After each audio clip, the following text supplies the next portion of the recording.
while President Trump is facing a scandal that's overwhelming this first foreign trip of his term. Total condemnation for the bid to get a $400 million jet from Qatar. Conservatives rebuking it as a blatant grift.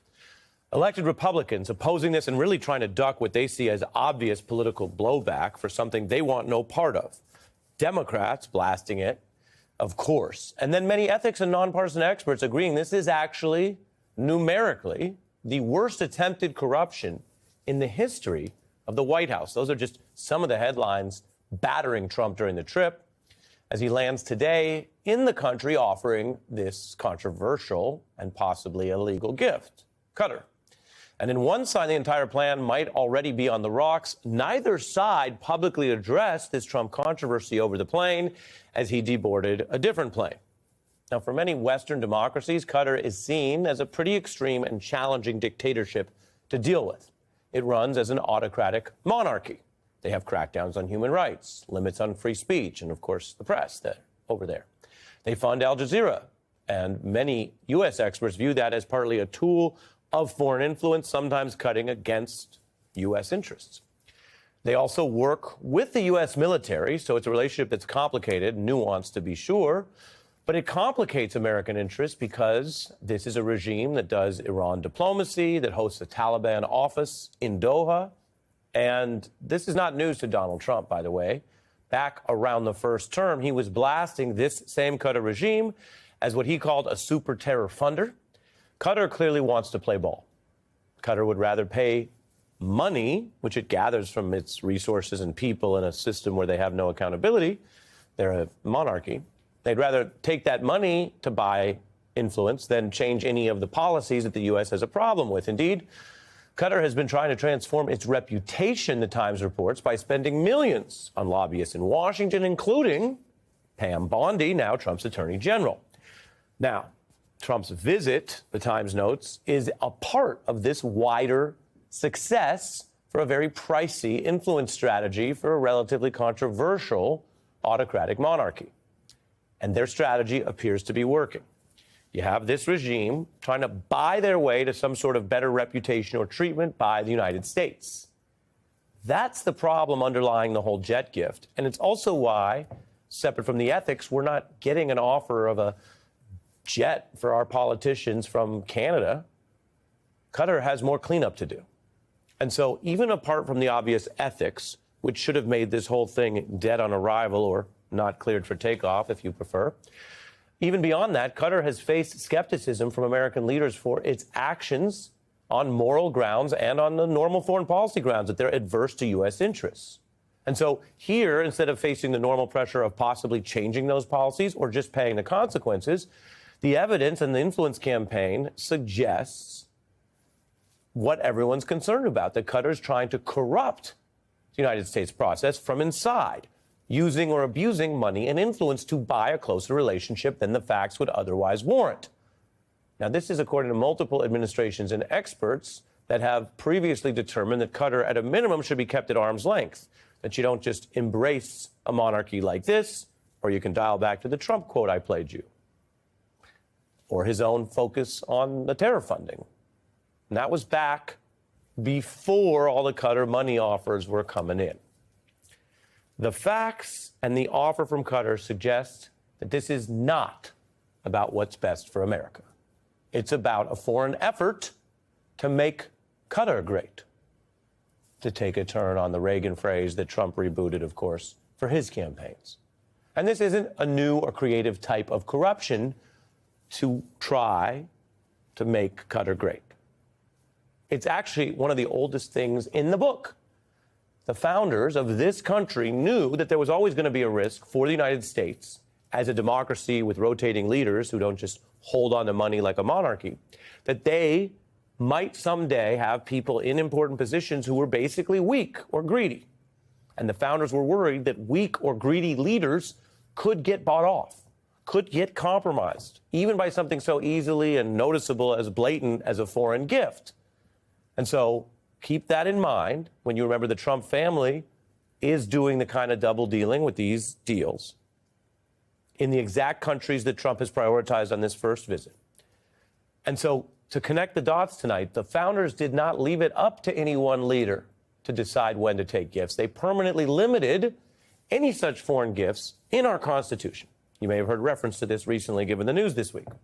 And if a foreign country or king, which actually applies given that Qatar is run through a monarchy, if a king tried offering any gift that wasn't, say, for the people or the country of the United States, but was actually just to try to corrupt one person, a politician or leader, the founders were going to ban that or make it very hard to do. The classic example would be France gifting the Statue of Liberty, the beautiful, beautiful statue you see there, for the U.S. Centennial. That was a gift to the country, of course, not to any one politician. It is indeed a public statue in New York that many people see still, all these years later, as a great iconic tourist attraction, which they can visit. But remember, that was approved by Congress.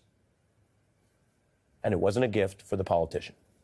As for a king who would try to give a huge gift to an officer or even a president, well, I'll remind you, U.S. officers under the Constitution cannot accept any president from any king or foreign state without the consent of Congress.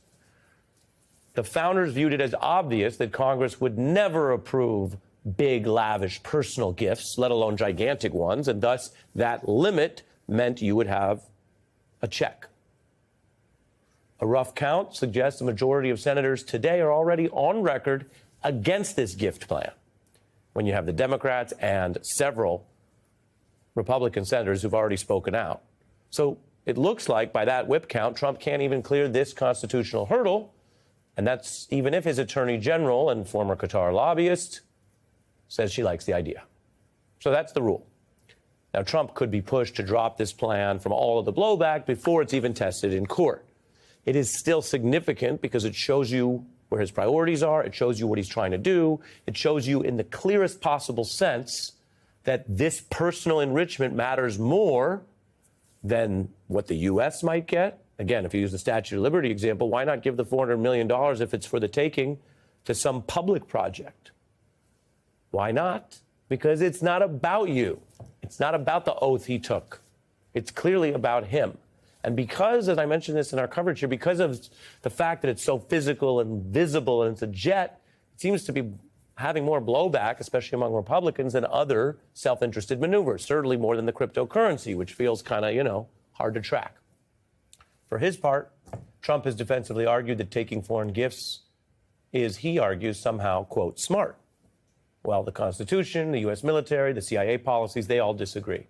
If you're defending the United States, if you're a general or a CIA spy, it's not considered smart to pocket the gifts, which, by the way, are obviously offered in all sorts of ways in which tough, strong public servants are supposed to resist because you don't want to be compromised.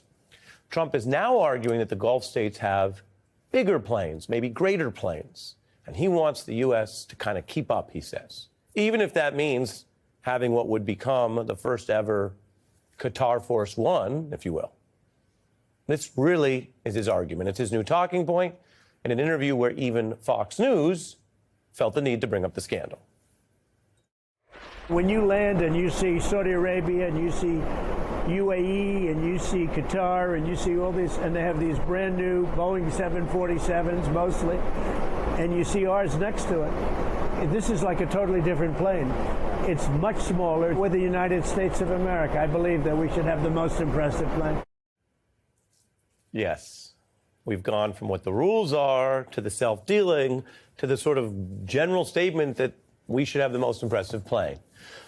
First of all, if you think about what's been going on with inflation and the prices up and the tariff war, we don't see a lot of evidence that most Americans are thinking about who has the larger plane when they land in various foreign capitals. Second of all, if you want a bigger plane, you run the United States. You can go down to Congress and get that legislated. You can do it without any national security or espionage risk. It's a classic Trump deflection where he starts trying to get people to talk about that and the size of planes instead of the real issue, which is you have a leader who 110 days in has been busy doing business deals with these very countries, making money with his family, selling a meme crypto coin that came out of thin air, getting transaction fees off that, working with the richest guy in the world, Elon Musk. Seems like a lot of stuff that has nothing to do with your life, your well-being, and how your economy is affecting your life and family. Now, this Trump jet, if you are keeping track, would dwarf literally every type of little gift that any president has ever taken, which, as you can see, are down to the tune of a couple $100K for Biden, Bush $1 million. A lot of those things are held in various public presentation areas. None of them involve a $400 million gift. NBC also reports that there'd be a high cost to getting this thing done. So when you take it all together, you don't choose when you follow the news and politics. We don't get to choose which issues break through. Indeed, there are people who are critics of Trump and human rights experts and Democratic activists who say, of all the things in these first 110 days, this is where we've heard more from Republican senators more quickly than picking up students off the street and allegedly appearing to target people based on their free speech and at times sending people to the wrong foreign prison and feeling like, what is due process in America anymore? Even to just name one bundle of issues. We're talking about the jet. But here's the thing. We don't choose. We live through it together. And certain people have certain reasons why they're more skeptical of Trump on this, that, or the other thing. It is very clear from the Republican response and the outrage and what now looks like an effort by Donald Trump to get out from under parts of this. This one broke through because of the sheer, blatant, physical, undeniable grift.